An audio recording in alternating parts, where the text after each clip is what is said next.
किरण, समदर्शी, शशी, बाला. जय सच्चिदानंद. हं,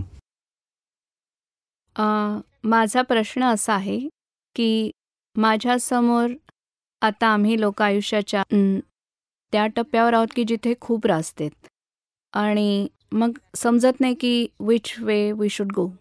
मग थांबा जरा, आतून प्रेरणा मिळेल. आणि बघा ना, कायम एक एक गाडी सुटली ना तर दुसरी मिळतेच. आता हेच बघा, तुम्हालाही मिळाली आहे. हां, दादा भगवानांचा सत्संग मिळाला राईट. म्हणजे दिस इज अ राईट कनेक्शन, की हा सुटला हा दुसरा मिळाला. म्हणजे ही आपली लिंक मिळाली. आता ही म्हणजे ही लिंक अशी आहे की अल्टिमेट सल्वेशनपर्यंत पोचू शकेल. होय. म्हणजे तुम्हाला सच्चा मार्ग शोधायला कुठे जावं नाही लागणार, समोर तो आला आहे. असं झालं आहे. एक माझा आणखी प्रश्न आहे की जेव्हा आपण मेडिटेशनसाठी बसतो तेव्हा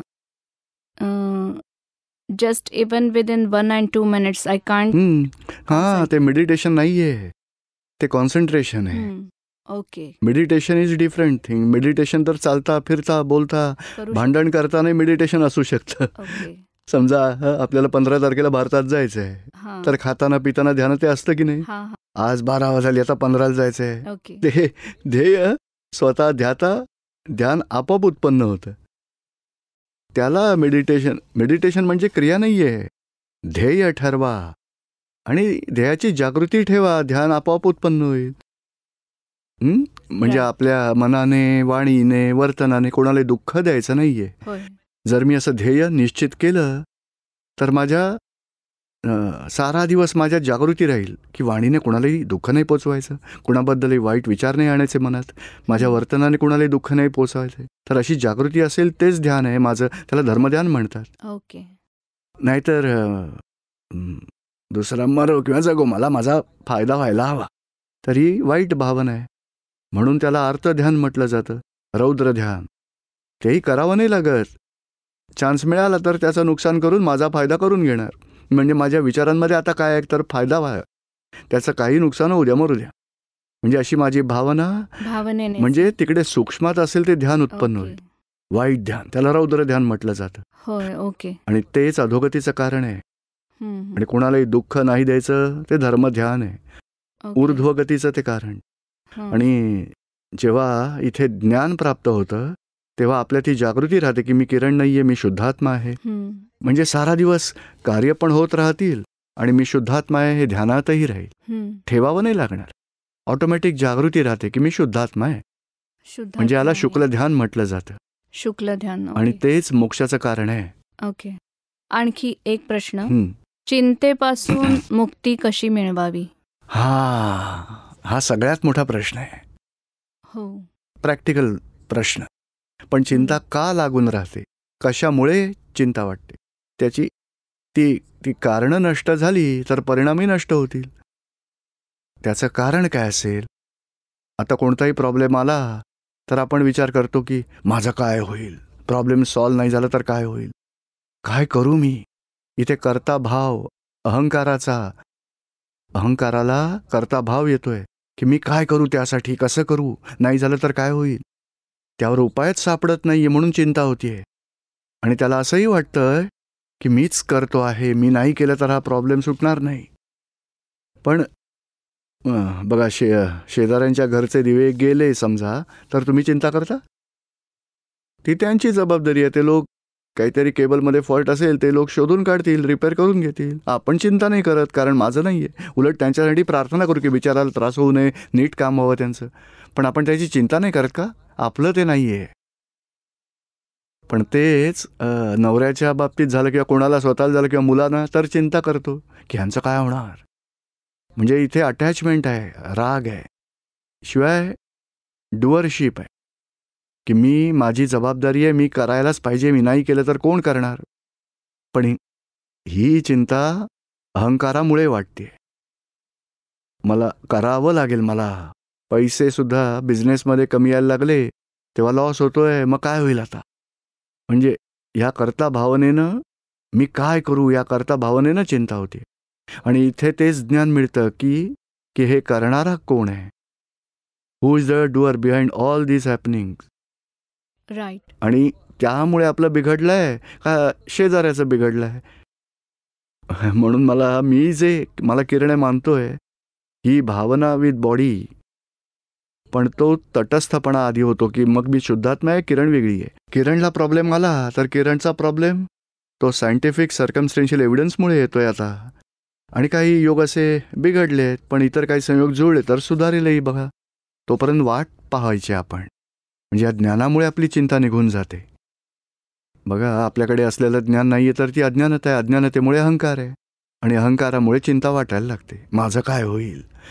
आणि ज्ञानामुळे आतून स्थिरता राहते की मी तर शुद्धात्मा आहे. हे संयोग असे हे योग बिघडल्यामुळे काम बिघडलंय, दुसरे संयोग जुळले तर काम सुधारेल. तोपर्यंत आपण वाट बघूया की आपण पॉझिटिव्ह प्रयत्न करूया. म्हणजे असं निश्चिंत राहून उपाय हे येत राहतात ज्ञानानंतर. ओके. म्हणजे चिंतेवर उपाय काय आहे तर अहंकाराचं डिझॉल्व्ह होणं. बघा नाही, लहान मुलं कधी चिंता नाही करत. पप्पांना लॉस झाला बिझनेसमध्ये, लहान मुलगा मला खेळणं हट्ट करेल, खाईल पिईल झोपेल. ती चिंता त्याला त्याबाबत समजच नाही. पण आपली बुद्धी ती दखल देते, आता काय होईल, पैशाचं काय होईल. म्हणजे ज्ञानानंतर समाधान मिळतं. Why this has happen and what will happen, how it will solve. म्हणजे मी कोण आहे, हा करता कोण आहे, त्या जागृतीत राहिल्यामुळे समाधान मिळतं आपल्याला. चिंता निघून जाते नंतर. थँक्यू. जय सच्चिदानंद. जय सच्चिदानंद. शशी बाला. जय सच्चिदानंद. हा बोला. सर्वात आधी मी आपले खूप खूप आभार मानू इच्छिते की कारण आपण इथे आलात आणि आम्हाला सर्वांना चांगली संधी दिलीत आपल्या दर्शनाची आणि साऱ्या प्रश्न उत्तरांची. आणि शिल्पा आणि रमेश यांचे खूप खूप आभार. यांनी एवढा मोठा इव्हेंट ऑर्गनाईज केला आम्हा सर्वांसाठी. आणि माझा प्रश्न असा आहे की आपण या दुनियेत राहतो, आपण स्वतःला कसे त्याच्यापासून वेगळे करू शकतो. काहीही होत असते, कामाविषयी, मुलांविषयी असेल, नवऱ्याविषयी असेल, काहीही, त्याचा आपल्याला त्रास होतोच. काहीही घडलं असेल, प्रॉब्लेम तर येतोच. मग हाऊ कॅन बी लाईक. त्यावरही सॉल्युशन हे ज्ञान आहे. आता तुम्ही काय म्हणताय, मी शशीबाला आहे. तुम्ही खरोखरच शशीबाला आहात का तुमचं नाव शशीबाला आहे? माझं नाव शशीबाला. तर मग तुम्ही स्वतः कोण आहात तेच ज्ञान प्राप्त करायचंय. आता तुम्ही स्वतःच आत्मा आहात. शशीबाला वेगळी आहे. शशीबाला नवऱ्याची बायको आहे, शशीबाला मुलांची आई आहे, शशीबाला सासूची सून आहे. म्हणजे तुम्ही शशीबालापासून वेगळ्या झालात, मग साऱ्या दुनियेपासून वेगळं व्हायची गरज नाही. शशीबालापासून वेगळे झालात तर तुम्ही साऱ्या दुनियेपासून वेगळे आहात. शशीबाला दुनियेबरोबर संपर्कात आहे, ती राहीलच, तिथे संपर्क तोडायचाही नाहीये. पण तुम्ही शशीबालाहून वेगळे होऊ शकता, कारण इथे अज्ञानतेने एकरूप झालेलो. मन बघा, मन वचन कायाने, बुद्धी चित्त अहंकाराने, व्यवहाराने ते वेगळं, तिथे ज्ञानाने वेगळे होतो. आणि शशीबालाला तर असणारच. नवऱ्यासाठी बायको असेल, नवऱ्याबरोबरचे सगळे व्यवहार, अपेक्षा, आक्षेप, सगळे व्यवहार पूर्ण करायचे. एकमेकांना दुःख न व्हावं, एकमेकांबरोबर समाधानानं राहावं, सगळे व्यवहार आहेत. पण आतून मी वेगळी आहे, शशीबाला वेगळी आहे, ही जागृती ठेवायची. तेव्हा मग आता नवऱ्यावर काही संकट आलं तर शशीबाला सगळे प्रयत्न करते बेस्ट सोल्युशनसाठी. मग जागृती ठेवायची की हे कोणीही केलं आहेत प्रॉब्लेम्स, तो स्वतः कोण आहे, मी स्वतः कोणी. जागृती स्वतःत राहिली तर समाधान अंतरंगात, समाधान राहील, शांती राहील आणि व्यवहाराचं सॉल्युशन आपण काढत राहू. म्हणजे ज्ञानाने यावर उपाय निघेल. म्हणजे व्यवहार 2 प्रकारचे मार्ग आहेत. हा जो संसार, हा घर गृहस्थीचा त्याग करा, संन्यास घ्या. नंतर आम्ही विचारलं तुम्हाला आता मोक्ष मिळेल का? नाही, आमच्यातला क्रोध बाहेर पडायचा आहे, अहंकार संपवायचा आहे, मान बाहेर काढायचा आहे. क्रोध, मान, माया, लोभ हळूहळू कमी करत जायचं आहे. असं करत करत शेवटी आत्मा वाचला की मुक्ती मिळेल. एक मार्ग तो आहे. दुसरा मार्ग असा आहे की काय म्हणजे 50 डबे आणि एक इंजिन आहे. आता इंजिन आणि 50 डब्यांमधला जो सांधा असतो ना, तो तोडून टाकायचा. 50 डबे राहतील वेगळे, इंजिनाचा मोक्ष झाला. हा क्रममार्ग आहे. म्हणजे शशीबाला भलेही व्यवहारात सगळ्यांबरोबर असो, पण आतून तिच्यापासून बाजूला व्हा. असं हे आतून वेगळं होणं हे ज्ञानविधीत घडतं. आणि तुम्हाला जागृती मिळते की शशीबाला कशी वेगळी आहे, आपण कसे शुद्धात्मा आहोत, आणि नंतर असे व्यवहार आपण कसे समभावाने पूर्ण करावेत. कोणी वाईट केलं तरी त्याप्रती द्वेष नाही, कोणी चांगले केलं तरी त्याप्रती प्रेम नाही. राग आणि द्वेष मोहाशिवाय समभाव ठेवून व्यवहार पूर्ण करायचे. समभाव ठेवल्यामुळे नवी बीजं नाही पेरली जात पुढल्या जन्मासाठी. आपण पूर्वजन्मात बीजे पेरली, त्यामुळेच या जन्मात आज राग, द्वेष, अभाव, तिरस्कार, मोह होतोय. म्हणजे पूर्वभवाचं फळ आलंय, आता नवी बीजं नाही पेरावीत, म्हणजे नंतर फळं येणार नाहीत. म्हणजे इथे नवीन बीजं सुधारायचा विचार आहे. जुनी फळं ती तर येऊनच जाणार. कोणी अपमान करेल, कोणी नुकसान करेल, तेव्हा आपण त्यांना दोषी नाही पाहायचं. म्हणायचं माझाच हिशोब आहे, माझा निमित्त निर्दोष आहे. म्हणजे असं नवं बीज पडू न देणे हाच आपला पुरुषार्थ. म्हणजे असा हा नवा दुनियेकडून आणि दुनियेतल्या गोष्टींपासून वेगळा राहण्याचा आतून येणारा मार्ग मिळतो तुम्हाला ज्ञानविधीमध्ये. समीक वकील. जय सच्चिदानंद. हां, आपण आपल्या पॉझिटिव्हिटी विषयी बोलत होतात. पॉझिटिव्हिटीमध्ये नॉर्मॅलिटी कशी ठेवायची असते जेव्हा सायंटिफिक सर्कमस्टेन्शियल एव्हिडन्सेस आपल्या विरोधात असतात. आपला बघा, जेव्हा वाईट काळ असतो तेव्हा आपण पॉझिटिव्हिटी आणि नॉर्मॅलिटी कशी ठेवायची? हे म्हणतात ना की वाईट संकट येतात तेव्हा पॉझिटिव्हिटी कशी मेंटेन ठेवायची. संयोगच दिवस रात्र वाईट येत राहतात, नेगेटिव्ह संयोग येत राहतात, सायंटिफिक सर्कमस्टेन्शियल एव्हिडन्स. मग आपण काय करायचं पॉझिटिव्ह राहण्यासाठी? आणि तुम्हीच सांगताय की संयोग नेगेटिव्ह आहेत, संयोग वाईट, म्हणजे आपल्याला यश मिळणार नाही असे योग असतात, प्रॉब्लेम असलेले संयोग. पण आपण कधी आता बघा, अशा वेळी दादांच्या ज्ञानाची मदत असते की ही वेळ समभावाने निकाल करायची. एकेका संयोगांना समता भावनेत राहून पूर्ण करा. एक पूर्ण होईल, दुसरा येऊ द्या, दुसरा आला पूर्ण. आणि तुम्ही पाहाल आपल्यालाच प्रॉब्लेम्स येतात का इतर लोकांनाही दुनियेत प्रॉब्लेम्स येतात? कित्येक साऱ्या लोकांना येतात. म्हणजे काय तर संसार हेच प्रॉब्लेमचं संग्रहालय आहे, म्युझियम ऑफ प्रॉब्लेम्स. आपण आता काय करायला हवं तर आपण पूर्वजन्मात आपण संयोग बिघडवले आहेत, आता फळं आले आहेत. आता डिस्टर्ब व्हायच्या ऐवजी पॉझिटिव्ह उपाय करा आणि सम्यक उपाय करा. सम्यक उपाय काय आहेत तर हे समजून घ्या. आपल्याकडे दादा भगवानांचं ज्ञान आहे म्हणून ही फाईल आली आहे, समभावाने निकाल करायचा आहे. आणि जो वाईट काळ आहे मधला, त्यावेळी मग सत्संग वाढवायचा. दादा भगवानांचा असीम जय जयकार करा, दादा भगवानांकडे शक्ती मागा. हे दादा भगवान सतत वाईट घटना घडतायत, मला यांचा समभावाने निकाल करायचा आहे, कोणाचाही दोष नाही पाहायचे, कोणाचं नुकसानही करायचं नाही आहे, मला डिस्टर्बही व्हायचं नाही आहे, मला शक्ती द्या, समभावाने निकाल करावा. हळूहळू दिवसानंतर रात्र येते तसं रात्रीनंतर दिवसही येईल. थोडा वेळ जाईल, एखाद्याचा 2 वर्षानंतर येतो, एखाद्याचा 5 वर्षांनी येईल, पण संकटाचा काळ सुरू झालाय तर त्याचा शेवटही होणारच आहे. तोपर्यंत आपण सगळे सम्यक उपाय करूया. धर्म भक्ती वाढवा आणि कमीत कमी व्यापार किंवा जॉब किंवा काही समजा बिझनेसमध्ये प्रॉब्लेम यायला लागले तर बिझनेस बंद करून जॉब सुरू करा. आणि जॉबही तुमच्या योग्यतेनुसार नसेल तर दुसरा कोणताही घ्या. खर्च पाणी भागत असेल तरी खूप झालं. मेहनत कराल तर पैसे काही मिळतील. दिवस काढत राहा, चांगला काळ येईल तेव्हा संयोग जुळतील तुमच्यासाठी चांगले. तोपर्यंत वाईट काळ घालवावाच लागेल ना. बघा, आता माझी गोष्ट सांगतो. 75मध्ये इंजिनिअरिंग केलं, नंतर 1.5 वर्ष नोकरी केली, नंतर संधी मिळाली, मी बिझनेस सुरू केला. तेव्हा 1.5 वर्षात मी फक्त 800 रुपये कमावले.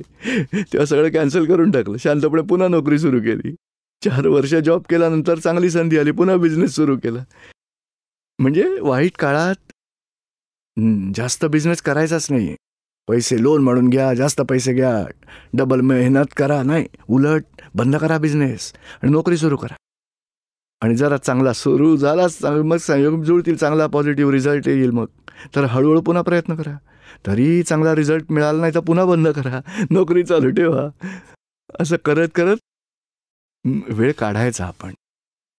आपण काय करतो बघा, वाईट काळात आला आपला जोर लावतो, इकडून लोन घेऊ तिकडून लोन घेतो, पुन्हा प्रयत्न करतो, पुन्हा अपयश येतं, पुन्हा दुसऱ्याकडून लोन घेतो आपण, आणि त्यामुळे मेंटली डिस्टर्ब होतो आपण. मला यश मिळत नाही, मी वाईटच माणूस आहे, मी असाच आहे, असं म्हणून डिस्टर्ब होतो. ते करायचं नाही. आपला चांगला काळ, समजा खूप ट्रॅफिक आहे, आत्ताच भाऊसाहेब म्हणत होते, ते आम्हाला घरी न्यायला आले तेव्हा रस्त्यावर खूप ट्रॅफिक लागला, त्यामुळे ते तरी त्यांना विचारलं, अहो मागच्या छोट्या गल्लीतून बाहेर पडा. मार्ग काढला त्यांनी. ट्रॅफिकचे नियम तोडले वगैरे काही नाही, हा फक्त आपला मार्ग बदलला. पण तिथे थोडा ट्रॅफिक लागला, पण हळूहळू पोहोचलो. जे 1 तासात यायचं होतं ते पाऊण तासांमध्ये आलो. म्हणजे हा उपाय आतून करायचा आहे. बाहेरून संयोग बिघडत असतील तर त्यांना डिस्टर्ब नका करू, आपला मार्ग बदलायचा आहे. त्यावर बेस्ट उपाय हा आहे धर्म आणि अध्यात्म. अंतरंगात शांती ठेवा, सत्संग वाढवत राहा आणि बिझनेसच्या ऐवजी जॉब करा. एका लाईनमध्ये नीट नसेल होत दुसरी लाईन घ्या. मेहनत करावी लागेल तर मेहनत करा, काही चालू करत राहा. पार्ट टाईम मिळत असेल, फुल टाईम नसेल मिळत तर पार्ट टाईम करा. मेहनत करून पैसा मिळेल, पण आपल्या क्षमता एवढा नाही मिळणार, पण राहू द्या, नंतर पुढचं बघू. बघू नंतर. समजलं का आता तुम्हाला? जय सच्चिदानंद. उमेश. जय सच्चिदानंद. जनावरं जेव्हा जनावरांना खातात तेव्हा त्या जनावरांमध्येही आत्मा असतो. मग एका जनावराने दुसऱ्या जनावराला खाल्लं तर मग त्यांना पाप लागतं का नाही लागत? नाही, पाप नाही लागत. नाही. एक जनावर, आपण मांसाहार खाल्ला तर एक जनावर दुसऱ्या जनावराला खातं तेव्हा पाप लागतं का नाही या जनावराला? खरं तर नाही लागत. कारण जनावरं इगोइझम नाही करत. त्याला भूक लागली तर ते खातात आणि त्यांची बुद्धी नाही चालत की मी चुकीचं केलं, चांगलं केलं, काही नाही. त्याला भूक लागते तो खातो. पण मनुष्य जेव्हा जनावराला मारून खातो तेव्हा त्याला पाप लागतं. कारण मनुष्य इगोइझम करतो.